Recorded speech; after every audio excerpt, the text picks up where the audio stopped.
Hey there, welcome to the launch party for Rock and Roll Preacher. From doo-wop to Jesus rock.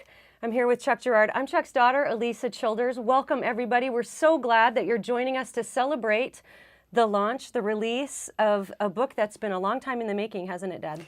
Well, my whole life. No, this story.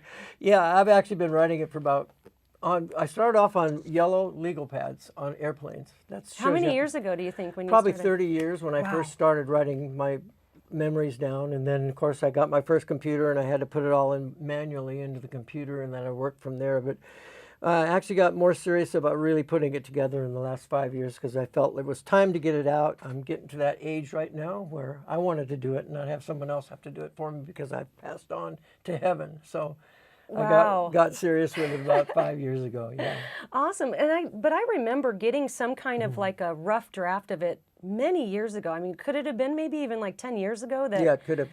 So this has been a really long time in the making. Why did you decide to go ahead and pull the trigger and write your life story into a book? Well, I felt led of the Lord, honestly, because from my own standpoint, I didn't see the importance of my story. I thought, man, there's a lot more famous people than me that, could tell their stories.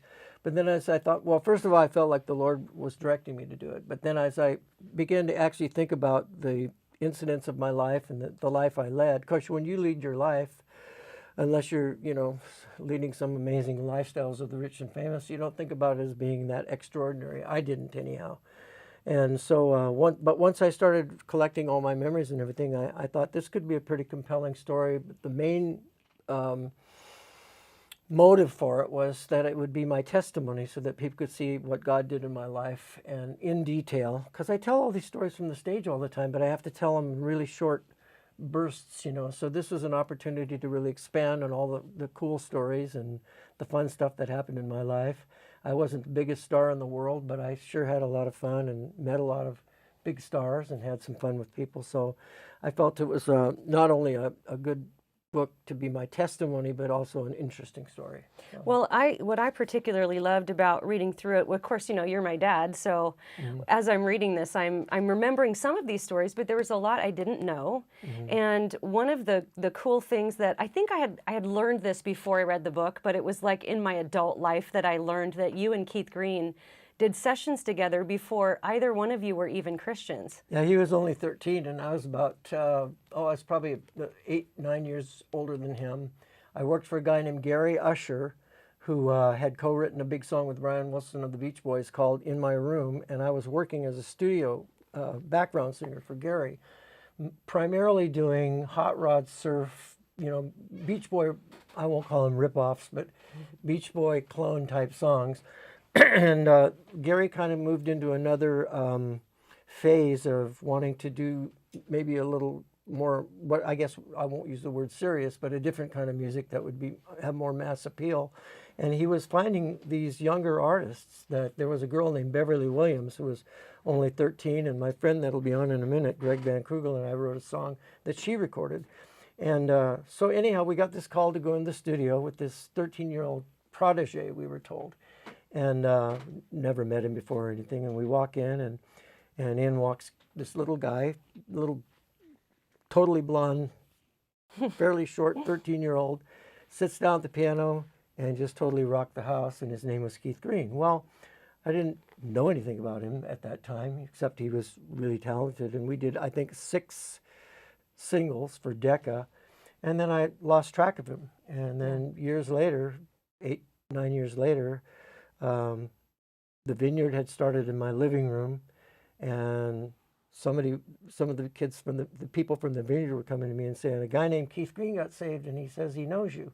Well, I never thought this 13-year-old kid would even remember me. I was just one of the 3 guys singing doo-wah in the background, And so I connected and found out it was the same kid, same Keith Green, and that was the beginning of our relationship. As more adult people, now both Christians, who started out, both of us not being Christians in those earlier days. Well, I love how you walk in the book, you walk the reader through all of that time of your life, singing sessions in LA, surf music, through getting saved at Calvary Chapel, your hippie life, and getting into drugs and Eastern mysticism and all kinds of ways you were searching for God. And then you heard the gospel at Calvary Chapel, and that was life-changing. And then you walk through, even as a Christian, struggling with alcoholism and what was going on in your own heart and mind through all of that. And I just, I'm so thankful that you wrote this book, because it really touched me, and I think it will touch everyone who gets to read it. We've got some comments coming in. We're welcoming you today from Facebook, both my dad's personal page and his public business page. So welcome everybody from Facebook. We're also welcoming you from YouTube. So if you're on YouTube, welcome. We're so glad you're here. Couple of things to let you know about what to expect over the next hour or so. We're going to have special guests and some fun guests that are going to be coming on to share about their relationship to my dad and the early Calvary Chapel days. So that's going to be really fun. But I also want to let you know we're going to be doing some giveaways. So we're going to give away 3 copies of my dad's book. We're also going to, just because I'm here and I've got it, going to give away a copy of my book that I just wrote. If you want to be entered to win one of the giveaways, all you have to do is leave a comment. So you leave a comment on either one of the Facebook pages, you leave a comment on YouTube, and then we have a random generator. We're going to choose a comment at random, and that person will win either a copy of Dad's book or a copy of my book. And so I think we're going to start off with a giveaway. We're going to give away a copy of this book. We'll go to YouTube for this. So welcome everybody who's on YouTube, and let's get this random thing generator going. And let's see here. The first winner is on YouTube. It's Nana Hudnal. Now that's the YouTube username, so I may be saying that, I may be butchering that terribly. But Nana Hudnal, if you have won a copy of Rock and Roll Preacher, to claim your prize, send an email to chuck@chuckgerard.com with your address, and we will get this shipped out to you. So Nana Hudnal, you're the first winner. Book number 1. Send an email. Oh, signed. Yes, signed. And send us the name that you'd like him to personalize that to as well.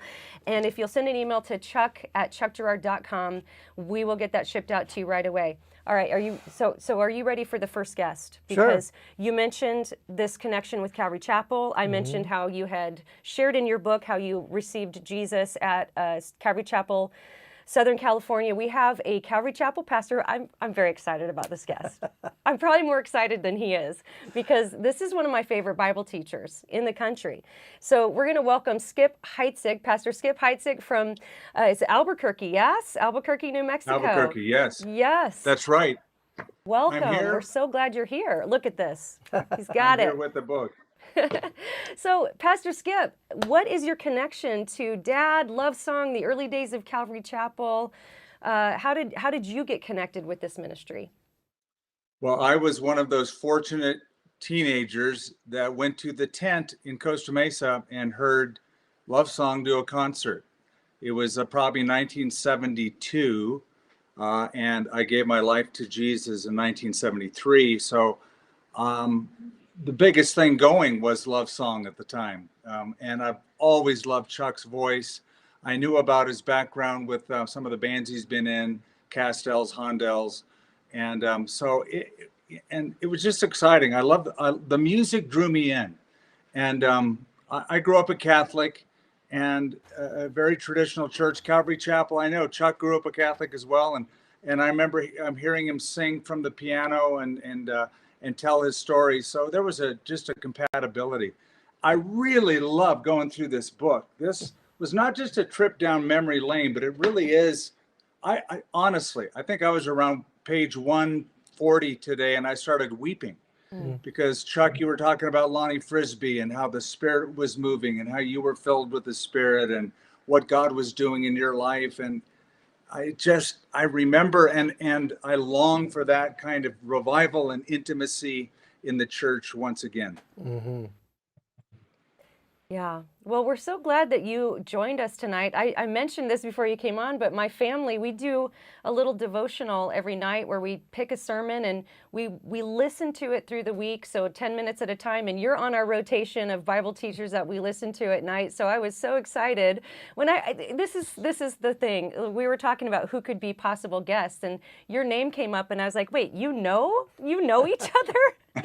And that was so cool. That was so cool. So what do you want to say to Skip tonight, Dad? Well, I'm very honored that Skip would take the time and, to come on here and share his thoughts about the book and our past and all that. I've visited his church a bunch of times. It's one of the best churches you could ever go to. Just a wonderful guy and a wonderful relationship we've had over the years. Yeah. And when you think about just the legacy of Calvary Chapel, Pastor Skip, tell us how, you mentioned you got saved there, you went to the tent. What was your journey at becoming a Calvary Chapel pastor all these years? Well, my journey was, I was living in Southern California, of course, born and raised there. I wanted to do something. I'm a musician as well. So I was involved in the communes, the early house ministries with guy by the name of Steve Mays and Tom West, and of course Lonnie Frisbee, and people picked up guitars and wrote songs, and so I was a bass player in one of the early bands, and I just wanted to serve the Lord, and I remember talking to Chuck Smith, and Chuck said, well, get a job, and I mean, get a career.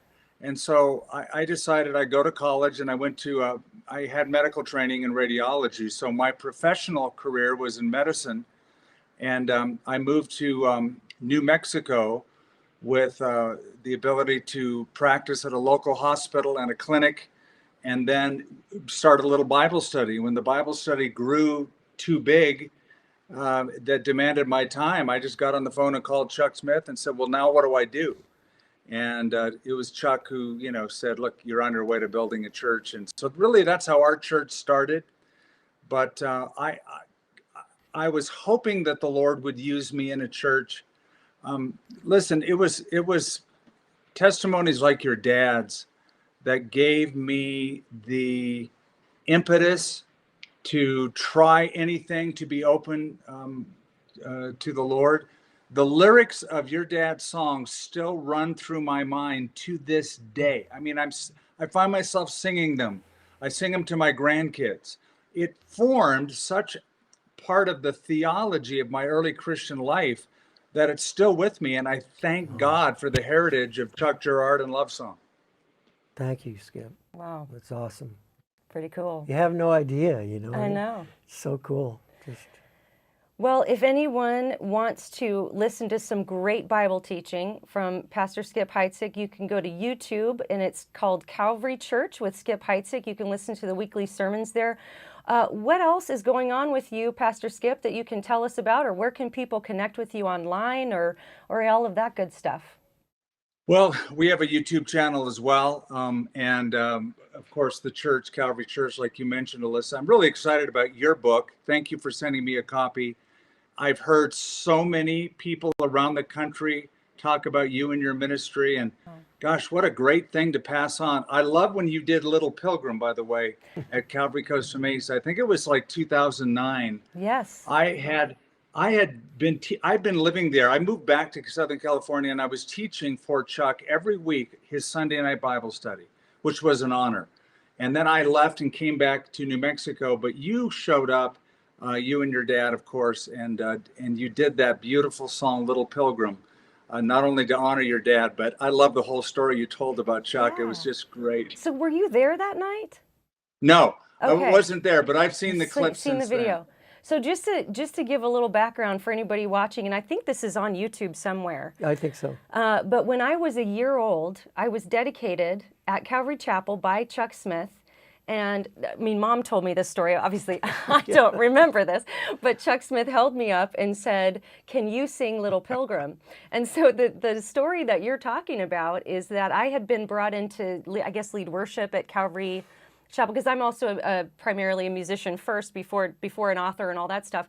I was in music all my life, and so I was leading worship there.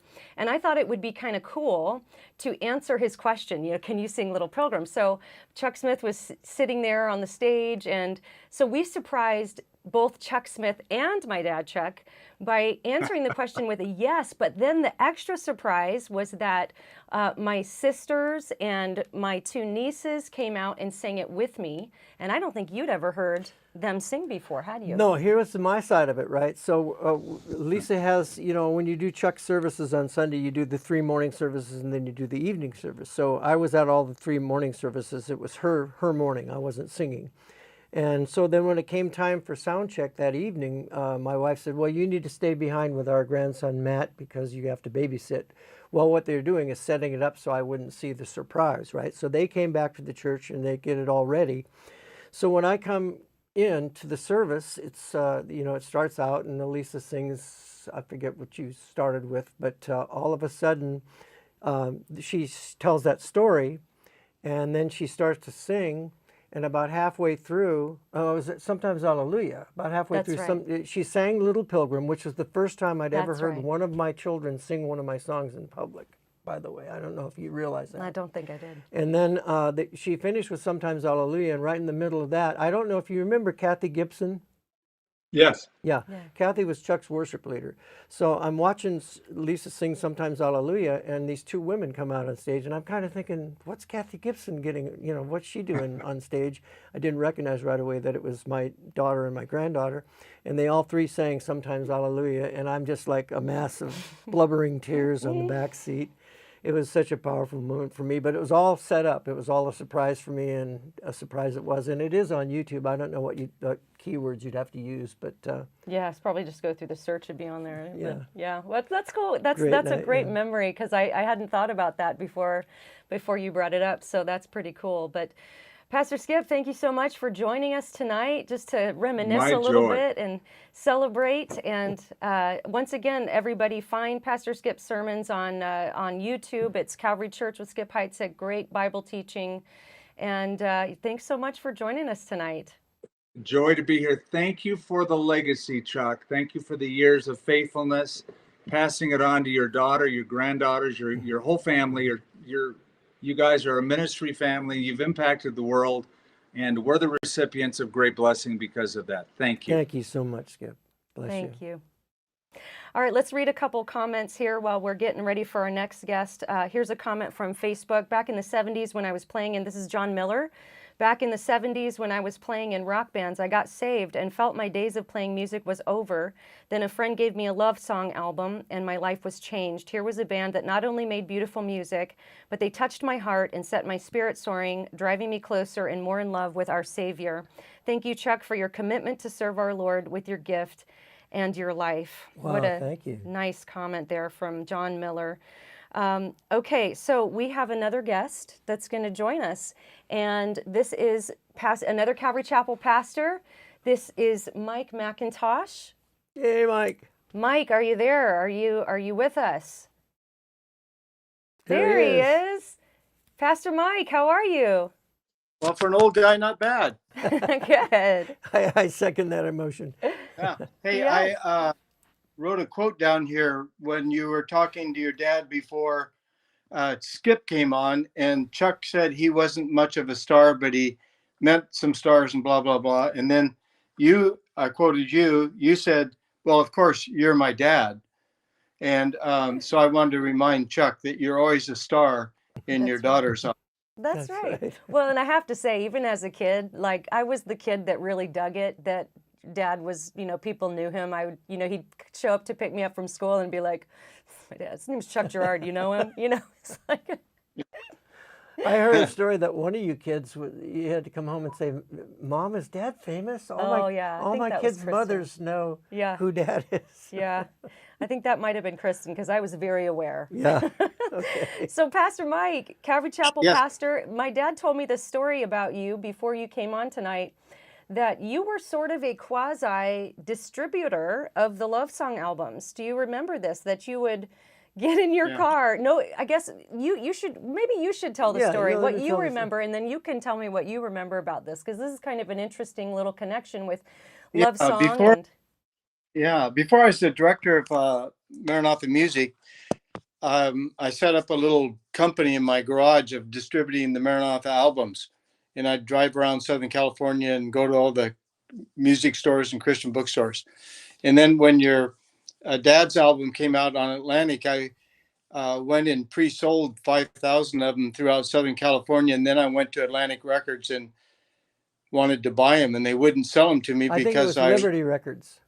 Just Liberty, yeah, right. Sorry. yeah, that was Irv Kessler, right? Yep. Okay, so that's right. And I went to buy them, and the lady said, "Well, you don't have a Dun& Bradstreet report," and I said, "I don't even know what that is." And she was a real tiger. She was chewing up men that were sitting on the couch before me in her office that owed hundreds of thousands of dollars back bills.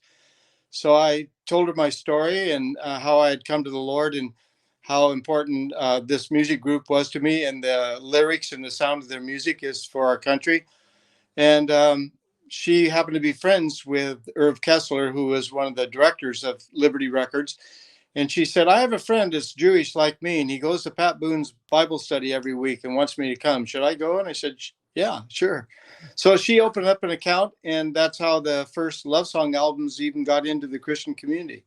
Didn't she say that you wanted, she wanted you to have an account and you didn't have an account because you bought in cash or something? Yeah, I paid cash. They didn't do cash.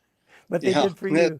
that And then was the also first. tell about your car. Your car is an important part of the I story. had I paid $65 for it, and it was a 1961 Plymouth Valiant, and it was a 3-speed on the gear shift on the steering column, and it was actually. I'm going to plug in my phone here. Excuse me.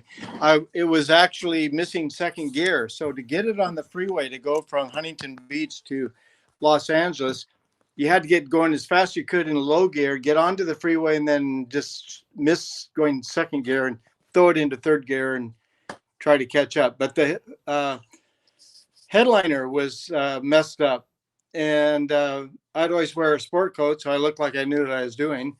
And I'd always walk into their offices with, lint from the headliner on my jacket all over. The It's just headliner the would least shed. likely Yeah. person.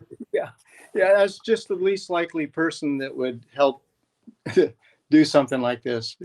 Well, But it was a joy. you actually did a lot in those days. You know, one of the stories I heard was that when we were first distributed by United Artists, the Love Song album, and they didn't know how to Yeah, service Bible bookstores.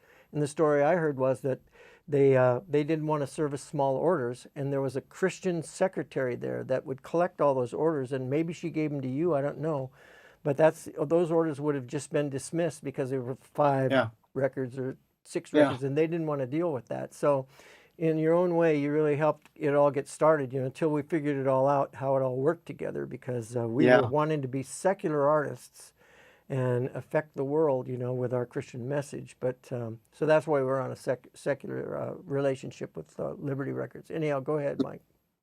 No, that's good stuff. I may have talked to that lady. I don't want to take responsibility of being the person that made it happen, though. But I like to say for your daughter that my wife fell in love with your book, and I got in touch with you and got a box of them from you and passed them out to pastors. It's really brilliantly written, and we have a couple of our kids that were trapped like you into the feel good now generation church instead of the gospel of Jesus church. And it's very, very well written. And I agree. yeah, a big champion of yours.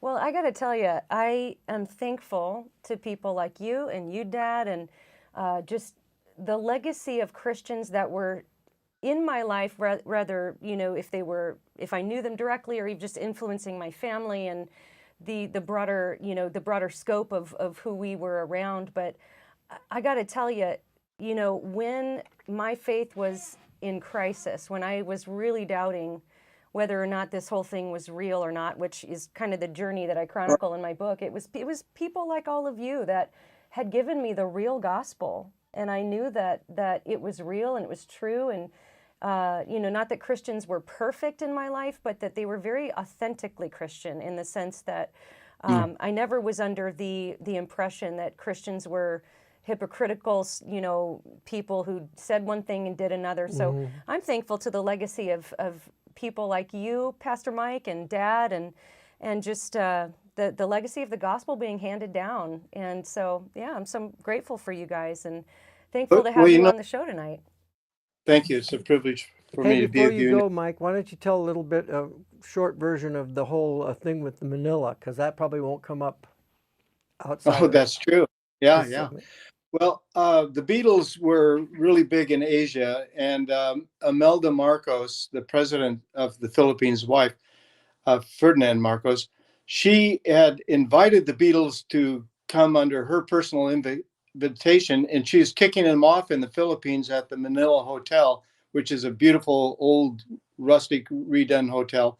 And it's famous because General MacArthur signed the peace treaty there, I believe. But anyhow, I think it was George and maybe Ringo both had the flu. And when they came in, they were too sick to go to that event. Well, Mrs. Marcos thought they were snubbing her.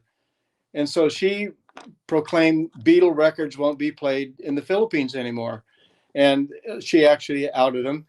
And we had a friend that was over there that was a friend of Chuck Smith's, and he was visiting a missionary that he supported. And they were on an elevator and Love Song was playing. And he said, "What's this music?" And the missionary said, "Oh, this is a group that's pretty new." And Uh-oh.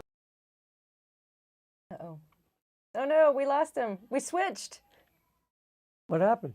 We got, I think we can't hear Jay though. Mike got cut off. Well, here's Jay. And here's Jay. Finish telling the story. We planned it this way so that Mike would start the story and then Jay would end the story. Yeah, but why don't you go, in case we can't get Mike back on here, why don't you go ahead and finish the story, and then me and Jay will smile pretty. Do you want to finish it, Jay? I don't think we can hear Jay. That's part of the problem. Here's Mike. Hold on. Okay, wait. We got Mike back. We're going to switch back and get Mike to finish the story. There we go. We're just playing musical guests. Sorry about that, Mike. that's okay.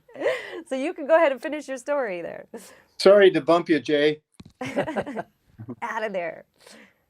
Well, a long story short, and it was a great story. The number one record man in the Philippines was told by the Marcoses to take this group and make them replace the Beatles. So the friend of Chuck Smith's that was there visiting was allowing me to teach up in Highland Park, Los Angeles area once a week. And that's where I learned to teach to a crowd. And I didn't know he was a personal friend of Chuck Smith. So anyhow, he called me and said, "Do you know that the Love Song's big in the Philippines?" I said, "No." So they wanted to invite Love Song, and would you share your testimony? And I think Debbie Kerner went along with us. Correct. And I was there a few days ahead and already seeing that Love Song was as big as the Beatles. And I just couldn't believe it. And it was just a great thing to see happen. So they were celebrities at the highest level.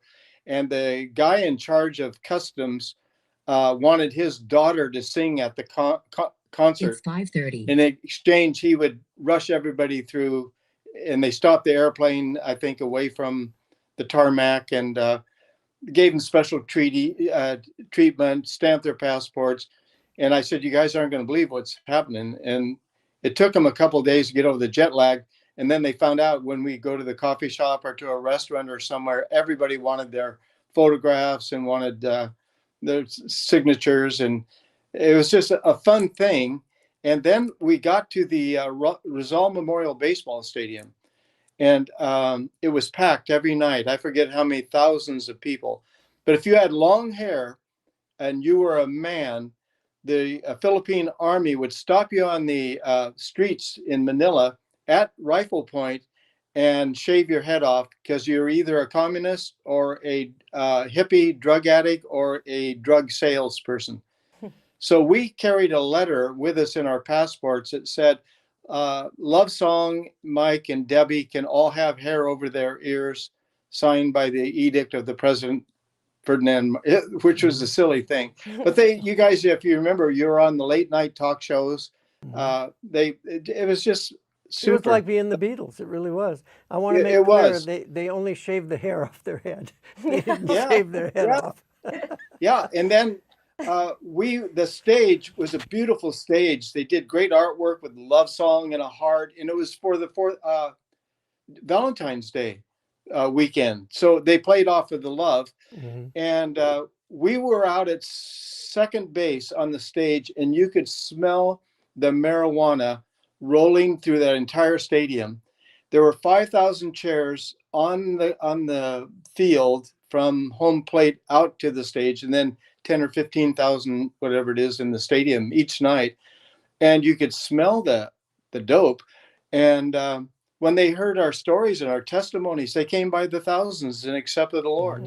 Just, it was an amazing, just amazing deal. And that opened up the Philippines personally for my ministry for years, where we had like 250,000 people in 3 or 4 nights at a big plaza there, like 70 or 80,000 people a night. I went over with you on one of those, I think. Yeah.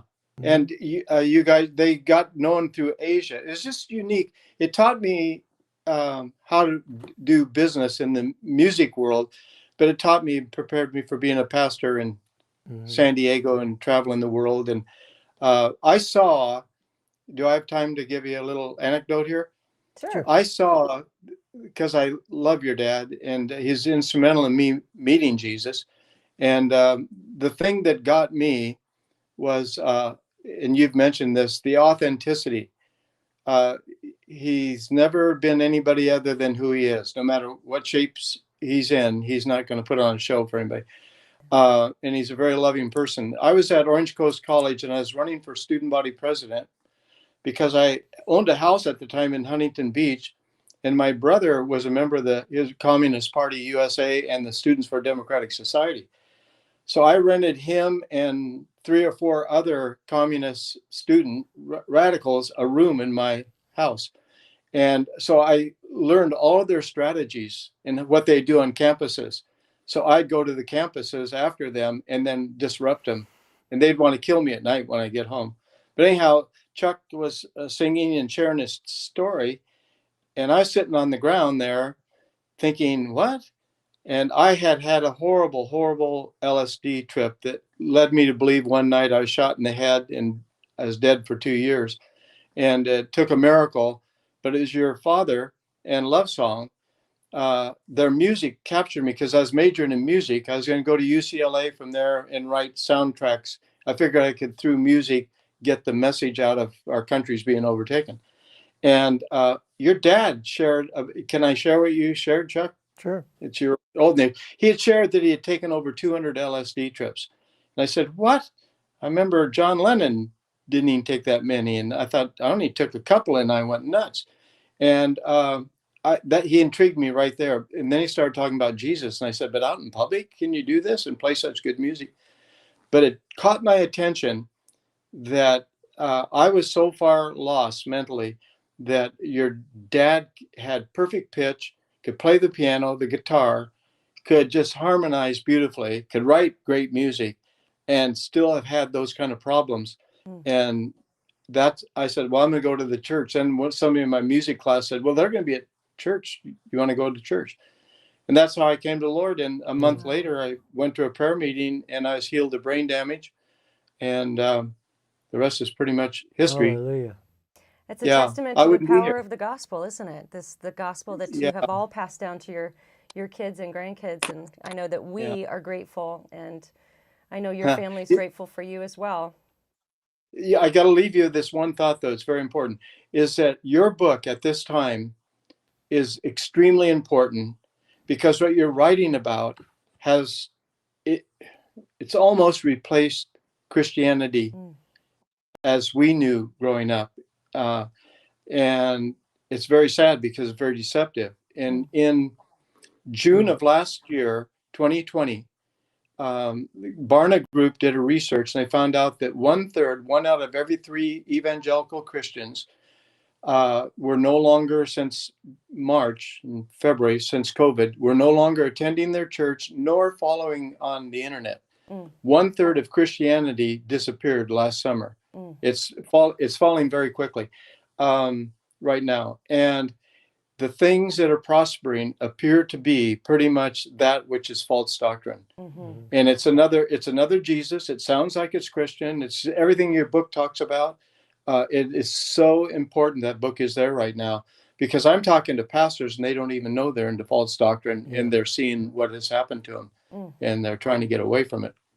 Well, It's very subtle. I appreciate that encouragement. And as we say goodbye to Mike, this might be a good time to go ahead and give away a copy of the book, Another Gospel.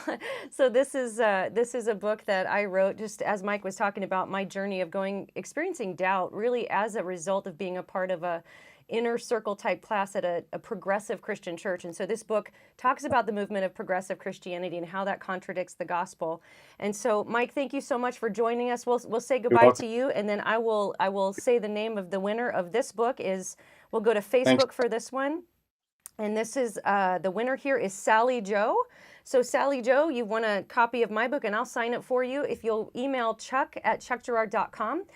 With your address and the name that you'd like me to personalize this to, I will get this sent out to you. So that's Sally Joe on Facebook, and email into chuck@chuckgerard.com, and we'll get this sent out to you. So if you've just joined us recently, we're celebrating my dad's book launch, Rock and Roll Preacher, From Doo-Wop to Jesus Rock.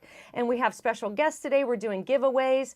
We've already gotten to talk to a couple of great guests. We've got a couple more waiting. Let's just keep on going without any further ado. We have a special... Well, before you do that, I wanted to just say I think I know who Sally Joe is, because Sally Joe goes way back. She was, there could be more Sally Joes in the world, of course, but I have a feeling it's going to be Sally Joe, who was Chuck's secretary, Chuck Smith's secretary for many years. We all knew her back in the 70s and the 80s. She was part of the group of young believers that came up together. So good to see you, Sally. Awesome. And then I have a comment here from YouTube. This is Shiloh Worship Music. Dad, they say, my wife and I continue to be thoroughly blessed by you and your music. You're a true worshiper, and you've ushered so many into the presence of Jesus. Thank you, Chuck. And just got some such sweet comments coming in. Dawn says, hi, Chuck, Dawn and Phil, here all the way from Smyrna. Thanks for the invite tonight. Looking forward to getting a copy. Your faithfulness to the Lord is a light in a dark world. Well, we know who Dawn and Phil are, too.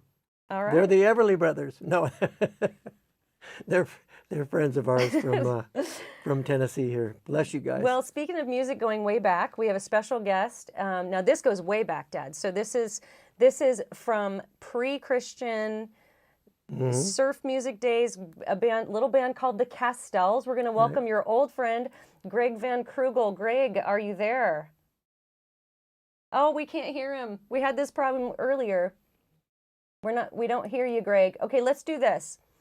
Greg, sign out and come back in, and we'll talk to Jay for a moment and see if we can get your audio working, okay? Let's try that. Can we bring Jay on? All right, we'll bring Greg on in just a moment. We had tech difficulties with Greg earlier. I don't know what's going on there, but so is Jay in the green room? Mike? Okay, or we can... I'll share a comment from Brian Heinen. It says, thank you, brother, for sharing your story. To God be the glory. You had a big influence in me early 70s as I was getting to know Jesus. That's a comment from YouTube. And here's Jay. So Jay from the iconic Christian band Love Song and let's hope we can some hear others. You still can't hear me. We can hear you. We hear you. Can you hear me? Yes. I can't hear myself. You can't? Well, we can hear you. Can you hear me? Yes. Okay, well, we're good because we can hear you. So you can just talk. And so tell us, Jay, how you and Dad met, because I believe you knew each other before you were Christians, and then you played some music together. Yeah, we met at a place called Harvey's Gold Street back in like 1967. And my band was taking the place of the house band, which went to Vegas. in Vegas, they met Chuck's band, Six the Hard Way. Was that it? Mm-hmm. Is that right? At Yeah. you guys were playing at the Pussycat a Go-Go or something. Correct. And when they all came back, they invited Chuck and his drummer Ernie to come in and sit in, and I just happened to be there that night and thought, this guy is awesome. And I grew up being a surfer and surf bands and all that stuff. So I played open for the Beach Boys when I was 15, and that was, I think, 1963. So Chuck was, anyway, we ended up going to a Bible study there at the nightclub on Tuesday By the way, nights. the nightclub was in Orange County. It was in Garden Grove, California. Garden Grove, yeah. Go ahead. And the Ike and Tina used to play there, the Righteous Brothers, the Association. Anyway, it was kind of like but it was all a teen club. It wasn't like an adult club. Anyway, we started having Bible studies on Tuesday nights, and the leader of our Bible study, I believe, was the manager of the Vibrants, which was the house band at Cinnamon Cinder in Long Beach. Larry and Jesse and all that, I believe. I originally thought he was with the Righteous George Brothers. Vernier was? Yeah, I think he was the manager for the Vibrants. Okay. Anyway, because he was in the music business. That's we were all musicians. And the weird thing was we all played trumpet. So we got into this thing. We were like the 7 trumpets, and we were going to all go to Hawaii and live in a cave or something, live in a valley and never grow old. I mean, I've been going through the Beatitudes in our local Bible study here on the island where I live. And if you read all those things and take them literally, they were all basically for the disciples, not necessarily for everyday man. But in those days, I took them literally, like, this is for me. So I became like one of these kind of fanatical guys that said, I'm doing all this stuff. And anyway, it was an interesting time to walk with God. There were a lot of drugs involved, folks, too. Yeah. Well, I mean, there were, but there weren't. I mean, there was, but it was done in some type of a form where it wasn't like we weren't out partying. Our hearts were put it sincere. that way. Yes. Yeah, exactly. And but yeah, it was an interesting time. Mm-hmm. But that's how we met. And continue with that story. Then we all went to Hawaii. Make a long story short. Yes. Jay started a band. Why don't you tell him about Spirit of Creation? Yeah, we were when I came back from Hawaii, I went to Hawaii first because I was single and kind of footloose and fancy free and kind of a little more fanatical than most. But I lived on the North Shore for 3 months with friends because I was a surfer and didn't really surf a lot. I had my Bible and did a lot of walking and just kind of I shared with people, and there's a lot of different stuff going on in those days. People were into like flying saucers, into any Eastern religions, and you name it, it was all there. So I came back home, got a call from a drummer that I was in a band with when I met Chuck, John Mailer. And he said, I got this great guitar player, Chuck Frere, and we got to get together and just jam because this is awesome. And one of the only things I didn't give away when I went to Hawaii was my bass guitar and my amp. So they all came to my parents' house. We jammed and we sounded awesome. Played at a party. Someone gave us a car. We ended up going to Canada from a neighbor that took off to Canada to avoid the draft. He had dual citizenship. On the way through, we stopped in Salt Lake City for a week or so. We opened for Canned Heat on the fly because the opening band didn't show up and we had nothing to do. So we kind of like went to the stage door and kind of hung out, met the promoters. Anyway, we came back to Salt Lake after a stint in Canada and stayed there for 2 years. We were like the town band, and our band was Spirit of Creation. Band, yeah. Yeah, we were like, we played with everybody from the Dead to Creedence to Donovan to Steppenwolf, you name it. We in Chicago, we had our own nightclub, the Old Mill, even. So I got Chuck to come out from Hawaii. I went to Hawaii on a little road trip when in 4 feet of snow, left Salt Lake City and went to Kauai. And anyway, brought him back and he stayed with us for a while. And I tried to integrate into the band, but these guys were in another league. These guys were a jam band, and they were amazing. And I was more of a singer-songwriter, so that part of it never worked out. But it kept me in Salt Lake City for a year, before we came back to the Orange County area. Yeah. yeah, and then Denny Carell, who was actually the person haven't really talked about. He's the guy that kind of led me to Jesus at Gold Street, and he was part of our early love song band, and we wrote that song. You guys wrote it, Changes, Right. and we used to sing that in nightclubs back in the days. Yeah. Well, there But was people may not know, but there was a pre-Christian love song version of Love Song. Yeah, Jay was yeah. part of it, Denny Carell, and some other musicians that didn't later become part of the Christian group. So that was, in fact, when we became Christians, we wrestled with what name we should have. And, I think we don't want to be the gospel band or anything, but Love Song is kind of like whatever. But then we decided, hey, maybe it's a great name because Jesus' music is about love and its music is a song. So we just kept the name.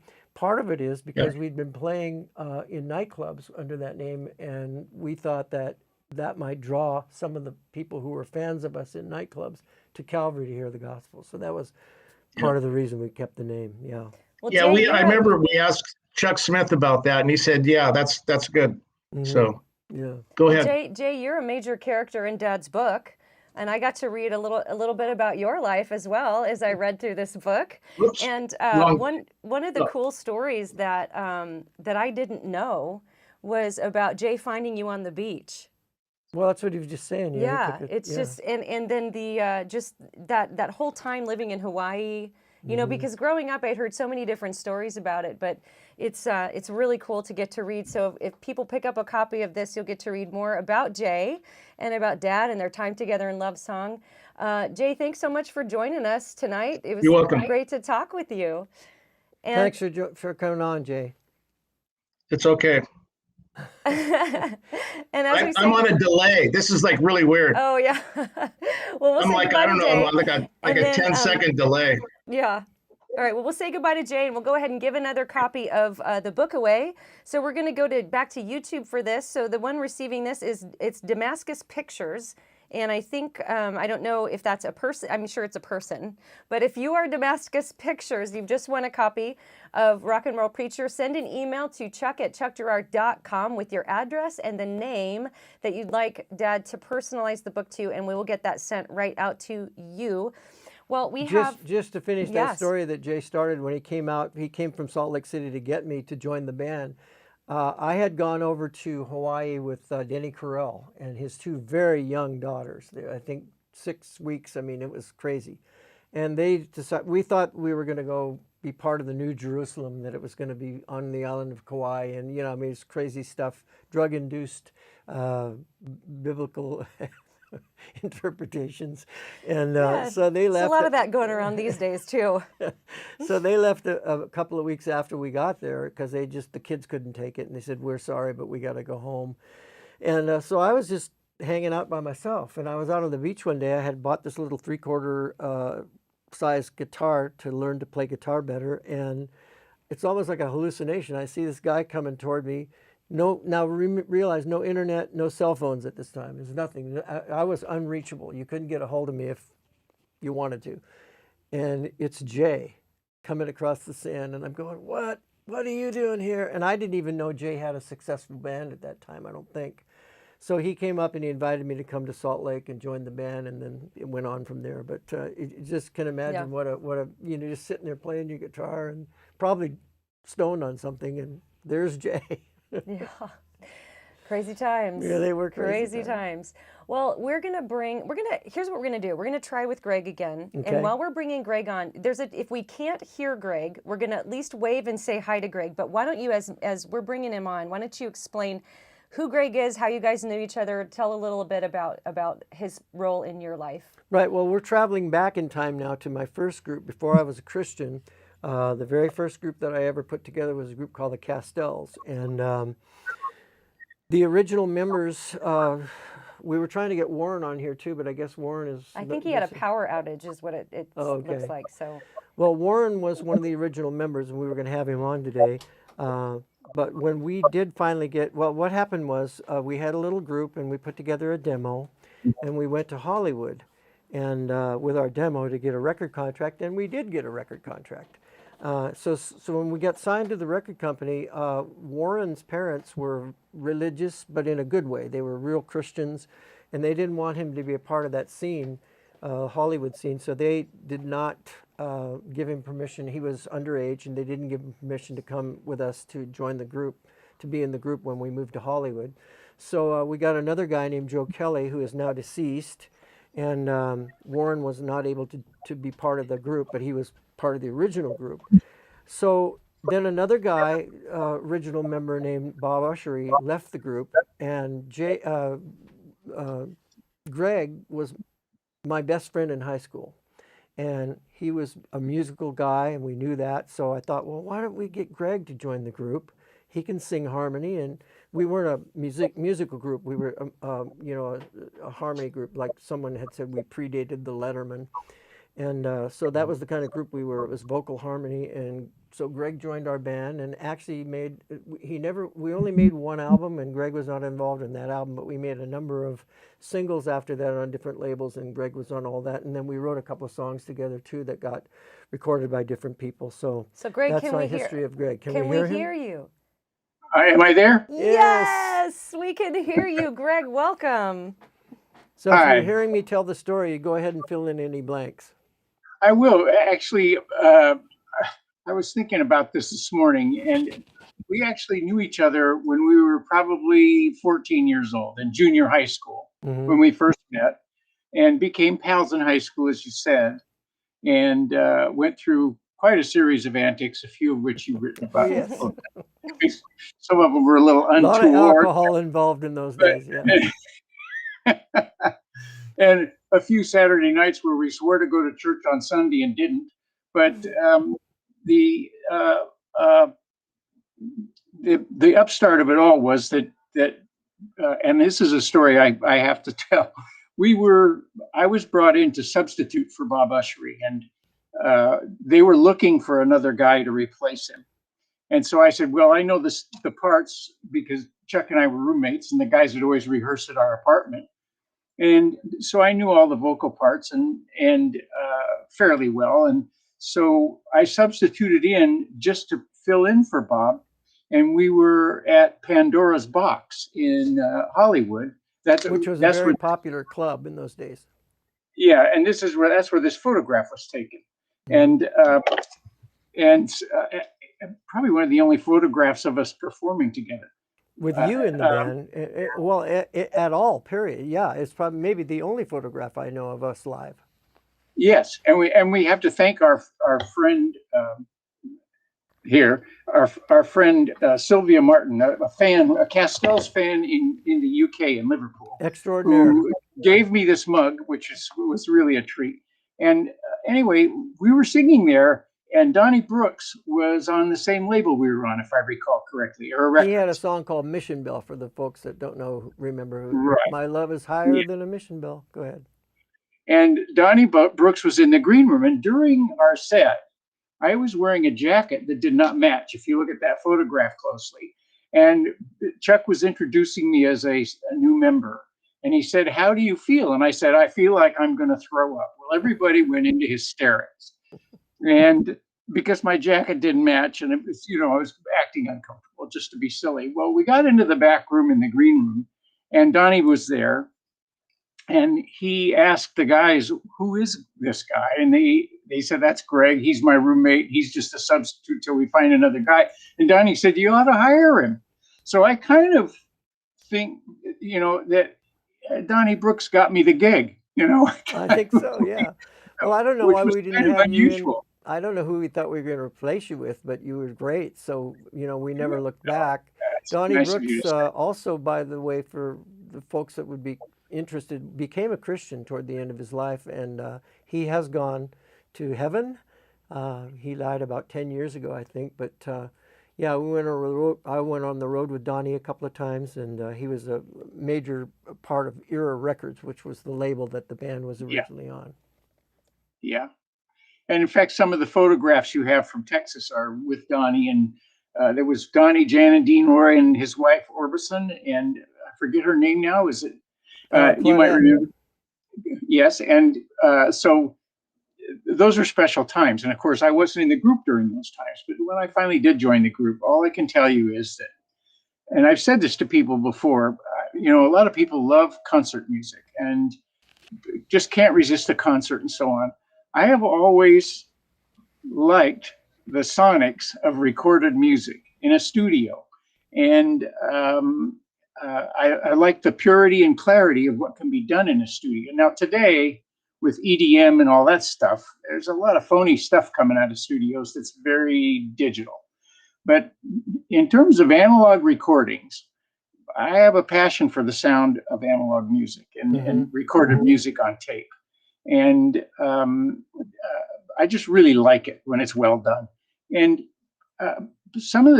one of the things I cherish the most about our time together, there are two things. I'm going to tell you the other one in a second, and then I'll let you get on with your guests. So, because this is a small segment for you.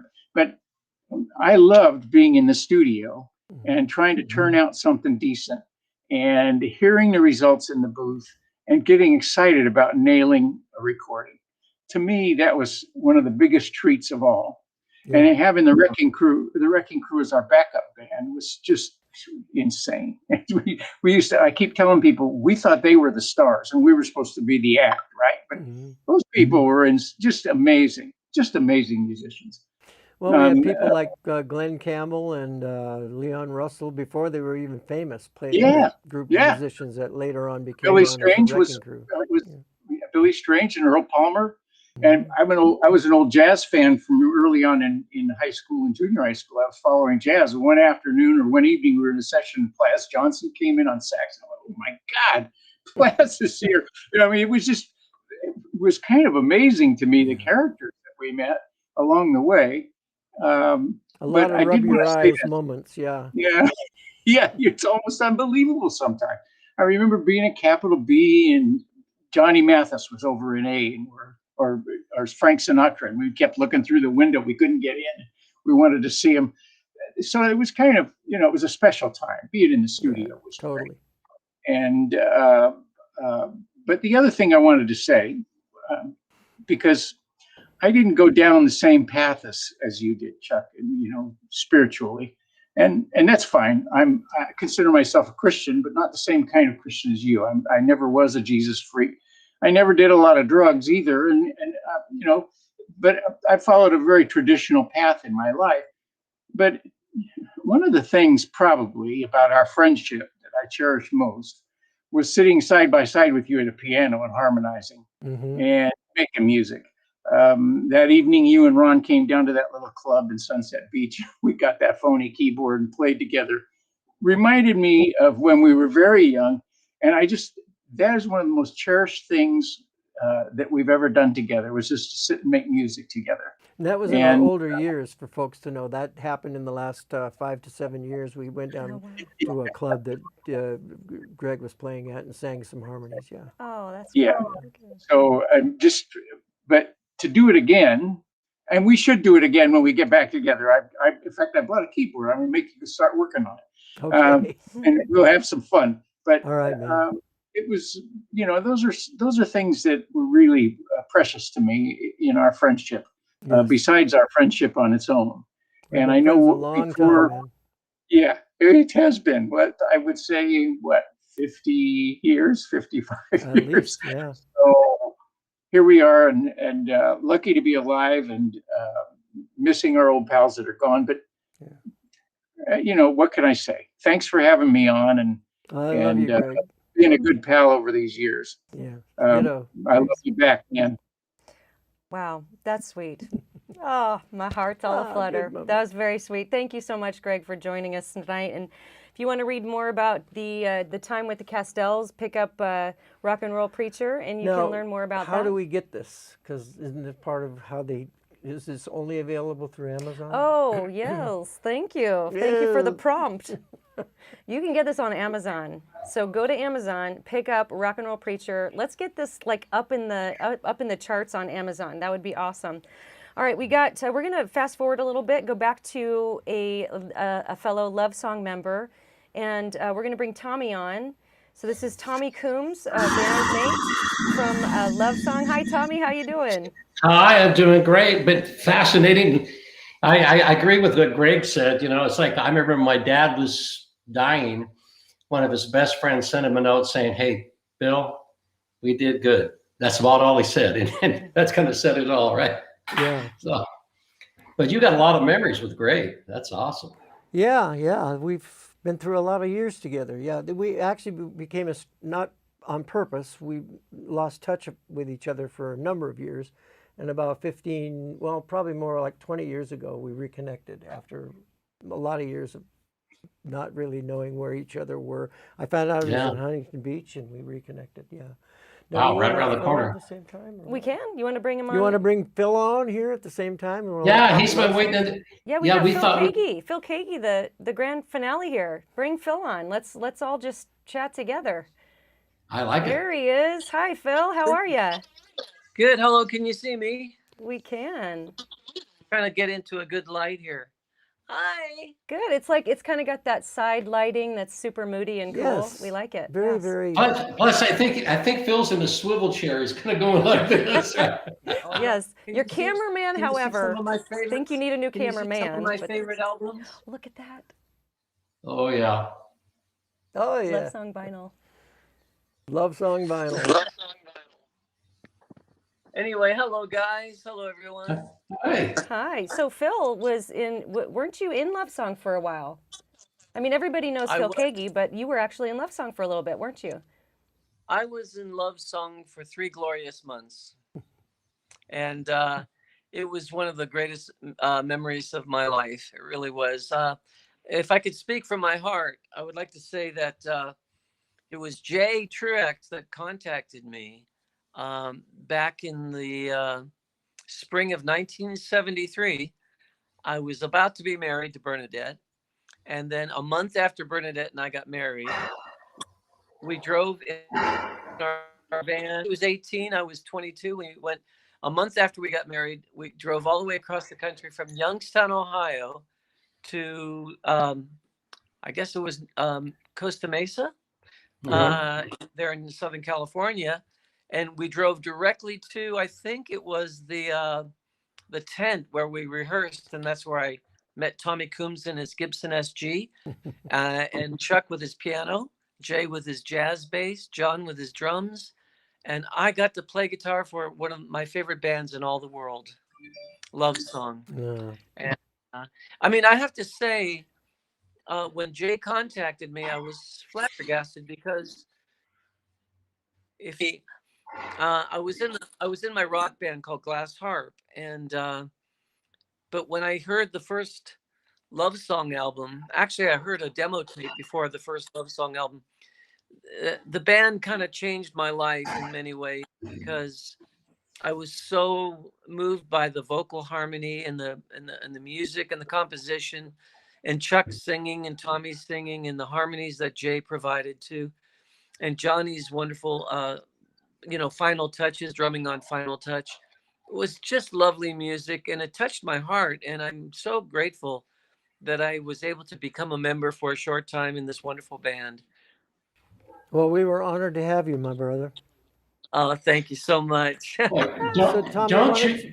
Yeah, go ahead. Don't you Tommy. wish? Don't you wish we could have gone into the studio like Greg was talking about and cut something on 2-inch tape? Yeah, we never did. That hurts. I wish we could have. Wish we could have. So, Yeah, Tommy, why don't you talk about how we met?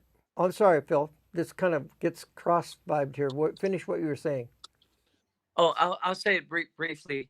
Yeah, Bernadette and I almost stayed out and lived in California, but somehow we ended up going back to Ohio, which was kind of disappointing to all of us because, we just fell in love with all of you guys. We just loved you so much and your families. And that tour that took us up the West Coast to Oregon and Washington, that first tour, that first leg, I hold so many memories, so many wonderful memories.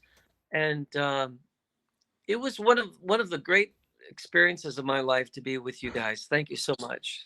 Well, we feel the same way. Mm-hmm. Thank you. So, Hi, Tommy, Elisa. why don't you talk about how we met? Well, and, Or going anything back, else you want to talk about, Tommy? If you'd well, rather talk going about back that many years, there's certain things you're foggy on and certain things you're sure about. But for me, Fred Field, who was an original member of Love Song, and Chuck Butler, who we'd known. The three of us used to play bars and clubs together, teenage clubs, and root beer stands or whatever, any place we could play, sock hops, and we all got drafted into the Army within 6 weeks of each other. We all got out of the Army within 6 weeks of each other in about March of 1969. I got home to my parents' house, and I think it was Fred who called and said, "We're picking you up. You got to go see this band called Love Song playing at a bar called The Happening in Costa Mesa, California on 19th Street." And yeah, that it's so clear in my memory because I had I had gotten lost in drugs and was kind of losing it, and I just thought, in the music world, everybody's kind of into that kind of thing anyway. I just need to get out. And as much as I loved music, I just thought I got to quit for a while. And that was my mindset when I went to see Love Song at The Happening. And here in the band is several of my friends. I think Larry Britton was in there. Denny Carell was in there. I later met Bobby Gaddotti and some of the other guys, but there was at least two guys I knew in the band. And, this is what we did back in those days. We go watch each other play, right? And so I'm watching the band and going like, oh man, what a great band. And then you did Feel the Love. And I could cry thinking about it because I'm standing back by the soundboard or towards the back thinking about quitting. And when I heard that song, I got goosebumps on my arms and I said, I don't know what's happening, but I can't quit. So I owe you a lot on that one, a lot. Because I was ready to give up and try and find some other way to make a living. Yeah. I'm still working on that, by the way. Well, we're sure glad you didn't give up, Tommy. Yeah. So that's how it started. And then, we were all hanging out, watching each other's bands and joining each other's bands for years. And then once we came across the line and got converted from darkness to light, that's when we were singing every day, all day. What do you got there, Phil? I was trying. See.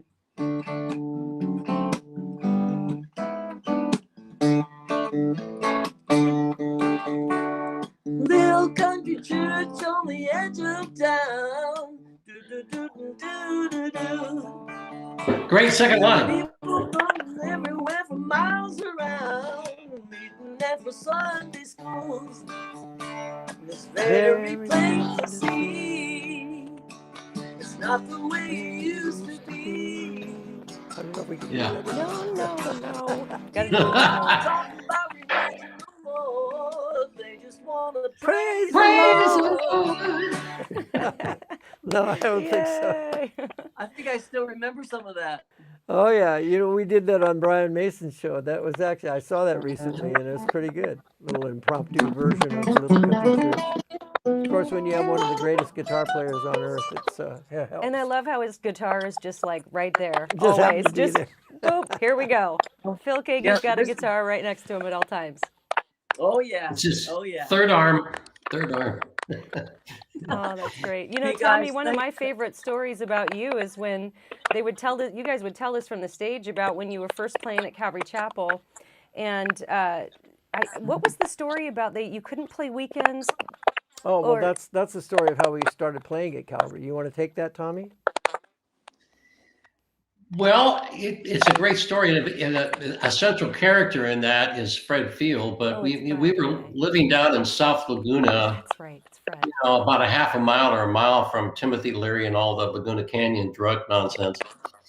And one by one, the Lord was kind of picking us off. And I remember standing in the kitchen in our house with a great ocean view, and we had several songs then, and we were in it, but like, okay, what are we going to do now? And I remember two conversations. One was, how are we going to tell our generation? But the other one was, we'd been to Calvary Chapel just a few times to kind of get a feeling of the scene. And we just said, well, gosh, I wonder if that preacher down there in Costa Mesa will let us share a couple songs. So, and it's an interesting thing how the Holy Spirit works. You know, just recently I've been reminded that the Holy Spirit is not an it. It is a person. A lot of times we don't know what to do with that person, you know, but he lives in us. He said he would lead us into all the truth. So it's just funny how you go back to those early days, just the simplest little inclinations and leadings. Like I really felt like the Lord said, wherever you go, keep your guitars with you. Yeah, sort of like Phil, right? So we had our guitars in the van, and we went in to see Chuck Smith. The church was empty. I think it was a Monday. And somehow get a hold of his secretary. He comes out, and this is a real great moment that made Chuck Smith different than most pastors in the world, because we said, hey, we're a rock band. We've been coming to your church for a few weeks. We got a few songs. We're writing Christian songs now. I wonder if you let us play them. And he kind of physically moved back and looked skeptical, because we looked pretty rough. We looked like the drug culture, right? Some of the people that would see us in the early days would say, you look more like where you've been than where you're going, right? So Chuck very wisely caught himself and said, well, would you mind if I heard a couple? And we went out to the van, got the guitars, came in, literally sat in the pews. You know, he's right on one side, we're on the other. The only one I remember singing was Welcome Back. Now, this is a guy who was like my dad. He's a man's man. He doesn't cry. The big tears are running out his eyes. And he sensed that God was doing something new in a different package. In some ways, it was an answer to a long felt prayer for him. And he said, well, hey, can you come tonight? We got youth night. And that was like, yeah, I think so. But, one of our guys is doing 16 weeks in jail for a drug bust, but he gets out about 4:00. So I think we can make it. Every time I tell that story, the audience falls apart laughing, because who else would do something like that? Maybe Jack Hayford, I don't know. But you know what? When we toured Texas and other places outside of Southern California, you didn't get that kind of reception at all. Right. Because, everybody had church figured out. They weren't ready for a countercultural invasion and a conversion of hundreds of thousands of people. They didn't know how to think about it. It just scared them. And we didn't know that for a while. It just really scared them. Right. Well, let me add a little clarity. Didn't scare the young people, though. Let me add a little clarity to that story. Something that I found out in writing the book that I never knew, because we told that story for years, that it was a Monday when we went into the office, but it was actually a Wednesday, and I could never figure out if Fred was serving weekends, which was what was happening. You'd go in on Friday and get out on Sunday or Monday, how would it be a Wednesday? And I talked to Fred, and he said, well, if you made your major part of your income on a weekend, they'd let you serve Monday through Wednesday. So you're Monday through Wednesday, and it was a Wednesday when we went in, and that was the youth night, and that was finally cleared up after all these years. Yeah. You're absolutely right, because I remember, because I was with him when we got to our final sentencing, and I remember the judge, Fred pleading for that. So you're absolutely right. Isn't that funny how? But I'm confusing that story with playing at Orange Coast Junior College, because I remember Fred came right from jail to Orange Coast Junior College on the day we played for Mike McIntosh. Well, I'll tell you what, Tommy, tell the story about the drug rally and your conversion experience, and then we'll have to probably cut it loose after that. But yeah, I knew you. So Chuck Girard likes to say that Tommy got saved at a love song concert. And the first time you said that, I went, what are you talking about? But I think for all of us, really understanding what a true commitment wholeheartedly to Jesus Christ means is frightening. And we have a lot of questions. We might be embarrassed. I mean, I went to Calvary Chapel a few times, and I was very uncomfortable with standing up and going forward. And the truth is, I didn't understand yet what God wanted. And I got separated from the guys for a while because I had to pay off my court fine. I was working in a factory, and then they shifted me to nighttime where I couldn't go down to Calvary Chapel. So I was kind of working to midnight. But I remember buying the Good News for Modern Man and reading it on every break. Every waking moment that I wasn't working at the factory, I was reading that. And I had no problem believing all that it said. I loved that Jesus was doing all these miracles, loved the hurting people, the little people. I didn't have any problem, and I was actually witnessing to people in the factory, serious. But I wasn't really a full tilt, committed, wholehearted Christian yet, because I didn't know that's what it was about. I thought it was about trying to do the right things, which is kind of religion in some ways. So one night I get home from the factory and there's a note by my mom's phone saying, call Jay Truax or something, some concert they want you to play at. So I called Jay and he said, hey, we need you down here. We're going to do an anti-drug rally for the police department of Costa Mesa. And I had been just busted by the police department of Costa Mesa within a year. This was like a fresh wound. But I wanted to see the guys. I missed all the guys. So I went in a rainstorm. My mom dropped me off at the Blue Top. And there you guys were up in Lonnie's apartment rehearsing. And we went to Orange County Fairgrounds, played 3 times. And in between those times, you guys are talking to me about things like what's happened to you in the last 4 or 5 weeks since they hadn't seen you. And then, so there's an altar call each time. Well, the 3rd time, it was like, how can I put this? The Holy Spirit, just plain out said to me, look, Johnny, you've been trying to do all the right things, but that's not what I'm looking for. That's not what I want. What I want is for you to give me all of your heart so I can make your life everything you ever dreamed it could be, but you cannot do that yourself. Mm-hmm. That was my moment of reality, man. I just broke down. I mean, I think we're supposed to be singing, think about what Jesus said for the altar call. And I sat down on my amp and just started to weep. I kind of knew what was happening. I didn't know what was happening. I knew it was a real meeting with the living God. And I'm just crying. I can't function, right? And as Chuck tells the story, he's like, he's got good ears. He's going, there's a harmony missing here. Where's Tommy? So I literally, that was my moment of conversion. And for me, I'm so glad it happened that way because there's no doubt whatsoever in my mind that Christ is the Savior, that God loves me, and my destiny is secured. And from that point on, we had people in our life that helped us build a solid foundation based on the truth of God's word. Amen. So, people can make a lot of stories up that are not in the Bible, and I don't want any part of it. So there's plenty in there to deal with. So that was so helpful to me. And I think to a lot of people in the Jesus movement, we went from darkness to light. It was no joke. And we had to tell everybody about it. Absolutely. Phil, any last thoughts? Yeah, I just want to say thank you guys for sharing the good news through your music and for letting me be a part of it. And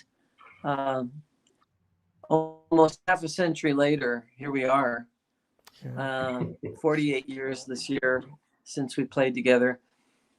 You guys are still standing with the Lord Jesus and being a light in this world. And I'm proud to know you all, and Jay and John and the memory of Bob. And so thank you so much for inviting me to be a part of this chat tonight. And God bless you all. I'll leave you here and thank you again for your witness and your hearts. So you guys are awesome. Well, coolest part of it all is that we're not just bandmates, we're really lifelong friends. And I've treasured that all these years. It's been wonderful to have friends like you guys. Awesome. Thank you, Chuck. See you guys at lunch. Yeah, the old dudes lunch. We all meet together once a month. Yeah. Bye, guys. Well, Elisa. real quick, bye, guys. As we close out here, Dad, old dudes lunch. A bunch of old CCM guys get together and have lunch here in Nashville once a month. It's pretty cool. Get pictures of it. And Petra, I saw Petra. I was pretty impressed with that, I got to tell you. It's like, Dad's having lunch with Petra. I rocked out to Petra Praise in high school, so that was pretty cool. But as we close out here, we got one more book to give away. And for those of you who are curious to read the life story, a lot of people, I don't know if you know this, but a lot of people in the theological and apologetics world are studying the Jesus movement right now. And so, if anybody's watching and you want to know more about what happened in the Jesus movement, you're going to get a eyewitness view in this book. And if there's any question in anyone's mind if that was a genuine revival or not, I think it could be settled by reading this book. So our final giveaway is going to Bob Maddox from Facebook. I know Bob, too. You know Bob? I do. All right. Well, Bob, if you will email Chuck at chuckgerard.com with your address, we will get a book sent out to you. I want to thank everybody for tuning in tonight. Dad, I'm going to let you have the final word and send us out. What do you want to let everybody know? Well, I'm just so grateful to the response to the book has been so positive. People have emailed me and texted me how much they've enjoyed it, that it's like what the slang is, it's a good read. And so I'm appreciative for that. But the most important thing about the book is that it's a witness. And I think that the covering of my ordeal with alcohol addiction is an important part of the book that might help some folks that are going through those kind of problems in their lives. My problems were as a Christian, before Christian too, but after I was a Christian, I had problems with alcohol addiction. And then I think one of the better parts of the book is toward the end, we give you a sort of my version of the plan of salvation, which is very clear, I think. So there's a lot of good that could come from the book, and I'm very appreciative for the positive response we've had. I don't know what the sales figures are yet. This is a launch party, but it's actually been out about a month. Yeah. So, but we don't care. We just do it. We do whatever we can do. But just reminding you, it is on Amazon.com. You can order it by putting in Rock and Roll Preacher or my name. I think it comes up either way. And then I think Barnes & Noble is carrying it now, but they have the wrong picture on there right now. We're trying to correct that. But either, it's the same price both places. So any way you want to get it. And then also your book is so awesome. And my friend Paul just finished it, by the way. I don't know if he told you. And, he's just thrilled with it. So anyhow, we're both authors. We're authors. Who knew? We wrote books. But I will say this very quickly. I want to add this because if you're watching and you want to help support getting the message out, you may not realize how important it is to go and leave a review on Amazon. It really goes a long way. Amazon is all run by algorithms. It's all AI. So the more positive reviews a book receives, the better chances that it's going to be put into the suggestion bar for people when they're browsing for books. And so if you've read the book and you found it to be helpful and edifying, which I'm sure that you will, if you read it, you will find it to be helpful and edifying, go on Amazon, leave a 5-star review. So it doesn't have to be long, just a few sentences, what you got out of it, why you think it will help other people. And it just really goes a long way to getting the word out so that more people can find out about it. And we can drive that up on the Amazon charts, which will help drive just essentially all of this to put it into the hands of more people. So thank you all so much for tuning in. If you didn't like it, don't review it. Don't review it. I do want to say this. I want to thank you for putting this all together. You're welcome. And I want to thank her husband, Mike, my wonderful son-in-law, for doing all the behind the scenes and keeping it all together. Yes. It didn't come off too patchy, considering. So I'm really, really grateful to you guys and this is Elisa's little studio for her podcast. Yeah. It's so awesome. So well, thanks. it's my honor. I was so glad to be able to do this, and we're so thankful for all of you who tuned in. God bless you all. Have a great night, and I would say we'll see you next time, but we probably, maybe if he writes another book, we'll see you next time. There you go. Bye-bye.